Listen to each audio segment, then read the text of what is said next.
ఆ 24 తత్వాలు ఏమిటి అంటే అవ్యక్తము, వ్యక్తము, మహత్, అహంకారము, ఆ తర్వాత పంచభూతాలు, పంచ జ్ఞానేంద్రియాలు, పంచ కర్మేంద్రియాలు, పంచతన్మాత్రలు అనేటువంటిది.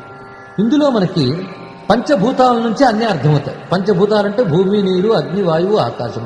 ఇక పంచేంద్రియాలు, పంచ జ్ఞానేంద్రియాలు, పంచకర్మేంద్రియాలు అని చెప్పుకుంటే దశేంద్రియాలు అయ్యే. అవి కూడా మనకు అర్థమవుతాయి, ఎందుకంటే మనకు ఉన్నాయి కనుక. ఇంకా పంచ తన్మాత్రలు అంటే శబ్ద, స్పర్శ, రూప, రస, గంధాలు. ఇవి కూడా అర్థమవుతాయి మనకి, ఎందుకంటే ఈ ప్రపంచానికి సంబంధించిన విషయాలు. అయితే ఈ 20 అయినటువంటి ప్రపంచతత్వానికి మూలం 4.